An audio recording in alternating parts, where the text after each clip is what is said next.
William G. Gravlin was a firefighter in Royal Oak, Michigan back in the 50s. In June 1959, he married Betty Bentley. Now, she had 5 children from her previous relationship, and the couple had a daughter together, Betty Sue, later that year. In August 1961, Gravlin was at his cousin's house, and for some undetermined reason, he grabbed a knife and forced his cousin's wife and her daughter, just 4 years old, out of their house with a knife. When the woman screamed, Gravlin slashed her in the head, striking her left ear. She needed 5 stitches to close the wound. Now, he was found the next day without shoes, walking along a road in Troy. He seemed to have been drinking and had no memory of the attack, or so he said. He was sent off to the state hospital and given 3 years of probation. He lost his job as a firefighter as a result. Now, things have just spiraled downward for Gravlin. Probation, mental health issues, losing his job. He was still young, though, 27 or 28, and he might have been able to turn it all around. He was given leave from the state hospital after less than 8 months.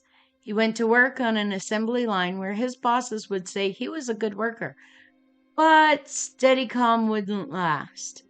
Betty took him back to the hospital in February 1963 after he was drunk. He would be released again 5 months later on leave. Betty was terrified of Gravlin when he was drinking.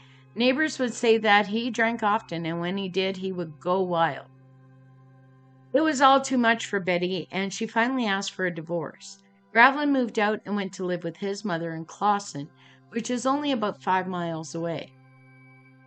On September the 27th, 1964, Gravlin took a cab from Clawson to a spot near his family's home in Troy.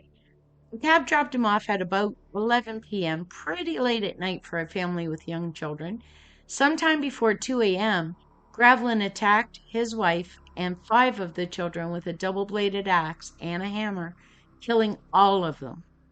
He shot the youngest child, his daughter Betty Sue, to death. He hid the axe under the house, and the hammer was left in the bathroom.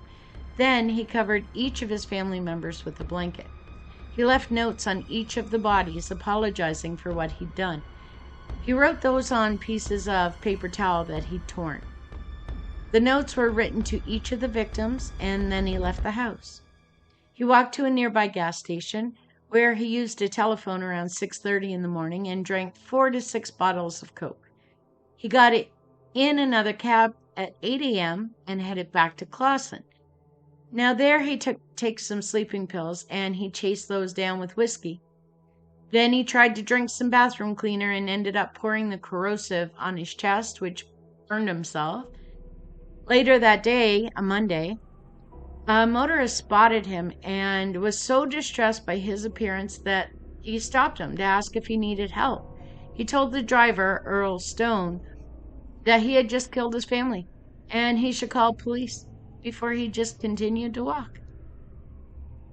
Now, a police officer from Madison Heights responded. He found Gravlin walking along a dirt road and asked, "What happened?" Gravlin admitted again that he killed his family and asked to be taken to the police station, where he confessed to killing all 7 members of the family. He tried to plead guilty at his arraignment, but the judge entered a plea of not guilty, and that was likely because he believed Gravlin wasn't in a rational state of mind. So there would be a competency hearing, and he was found not competent to stand trial. Nearly 3 years later, he was finally well enough to face the trial. They tried him only for one of the murders, for killing his 16-year-old stepdaughter, Judith Ann Bentley. He was convicted and sentenced to life. Betty was 40 when she was killed, and the youngest, Betty Sue, was just 5. The other children were Walter, 10, Paul, 12, Dory, 15, Judith, 16, and Ben, 17. Thank you for listening. If you're enjoying these videos and you want to see more, please click the subscribe button and hit those notifications so that you don't miss any uploads. We appreciate you. Thanks.